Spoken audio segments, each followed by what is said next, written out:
जय महाराष्ट्र मंडळी, आज आपण जालन्याची निवडणूक कशी झाली याच्याबद्दल सविस्तर माहिती पाहू। तसा जालना हा जिल्हा महाराष्ट्रामध्ये सध्या खूपच प्रचंड चर्चेत असणारा जिल्हा आहे आणि या जिल्ह्यात निवडणूक कशी झाली आणि जिल्ह्यात हवा कोणाची राहिली याबद्दल आपण माहिती पाहूया। मंडळी, देशात आतापर्यंत लोकसभा निवडणुकीचे 4 टप्पे पार पडलेले आहेत आणि त्यामध्ये जालन्यात लोकसभा निवडणुकीचा 4थ्या टप्प्यातील मतदान 13 मे रोजी पार पडले। जालन्यात नेमकं मताची टक्केवारी किती राहिली आणि कोणाचे पारडे जड राहिले हे आपण पाहूया।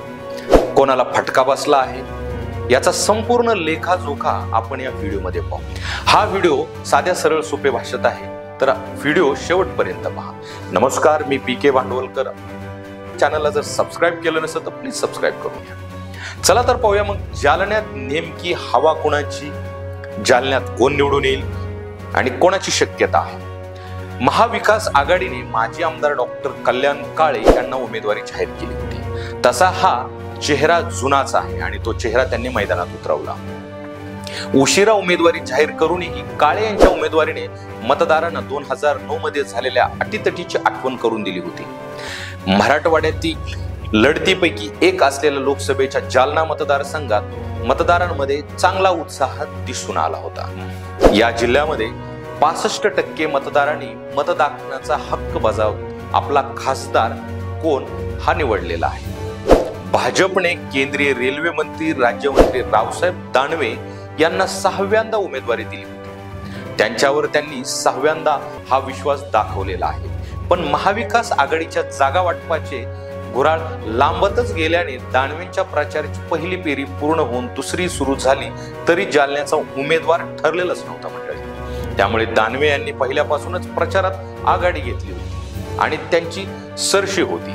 त्यानंतर महाविकास आघाडीने विचारपूर्वक असा माजी आमदार डॉक्टर कल्याण काळे हा जुना चेहरा मैदानात उतरवला।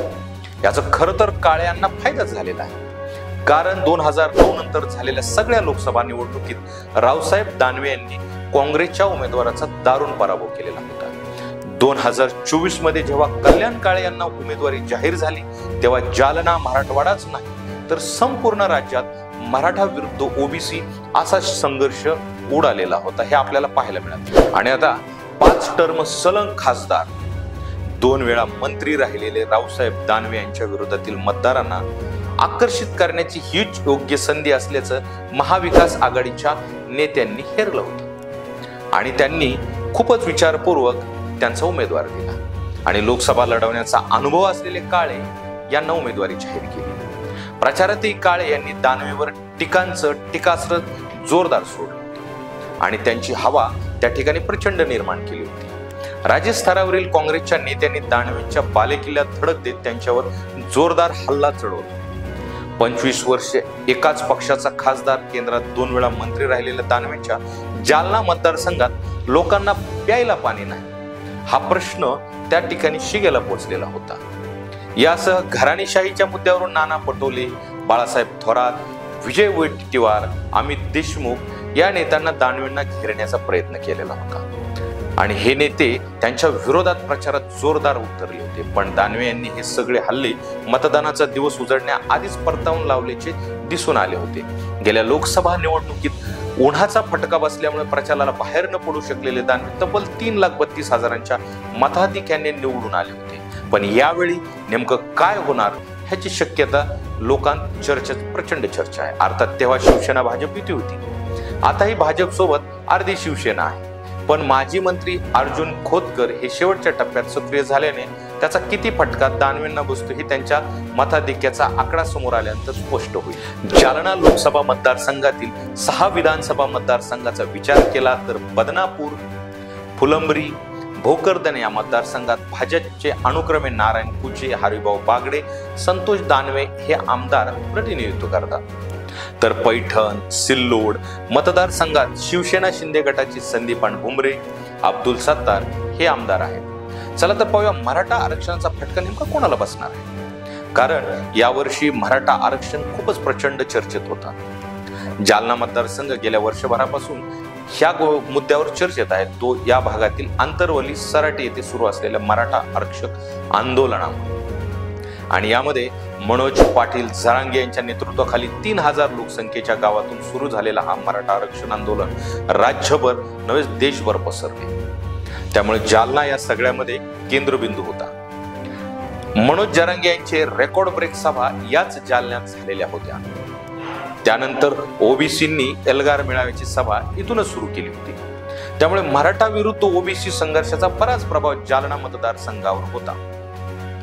मराठा आंदोलन, गावबंदीचे पोस्टर या घटनेच्या वेळी रावसाहेब दानवेंच्या भोकरदनमध्ये बॅनर फाडल्याच्या गैरसमजात दानवे यांना लक्ष्य करण्यात आले होते।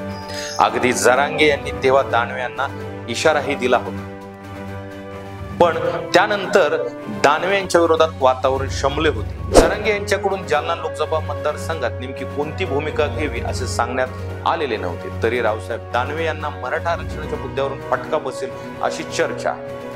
जर तो बसलाच तर त्याचा फायदा कल्याण काळ्यांना होईल असा अर्थ लावला गेला। मराठा आरक्षणाच्या आंदोलनात एक चर्चेत राहिलेला चेहरा म्हणजे मंगेश साबळे। स्वतःची कार त्यांनी पेटून दिली आणि त्यांनी ॲडव्होकेट गुणरत्न सदावर्ते यांनी मराठा आरक्षणाविरोधात भूमिका मांडली म्हणून मुंबईत जाऊन त्यांची कार त्यांनी फोडली होती। या दोन घटनांमुळे फुलंब्री तालुक्यातील एका छोट्या गावचे सरपंच असलेले मंगेश साबळे राज्य पातळीवर झळकले होते। आता त्यांनी अपक्ष उमेदवार म्हणून अर्ज भरलेला आहे आणि त्यांनी अनेक प्रचार सभाही घेतल्या, पदयात्रा काढल्या, त्यांना चांगला प्रतिसाद मिळाला। त्यामुळे संपूर्ण जिल्ह्यात ते किती प्रभावी ठरतात यापेक्षा काळे यांच्या फुलंब्रीमध्ये ते काळ्यांना किती नुकसान पोहोचवतात हे पाहणे महत्त्वाचे ठरणार आहे आणि ते काळ्यांनाच नुकसान पोहोचवतील अशी शक्यता आहे। काळे आणि दानवे हे दोघेही मराठा उमेदवार आहेत, त्यामुळे मराठा मतांचे विभाजन होणार हे निश्चितच आहे।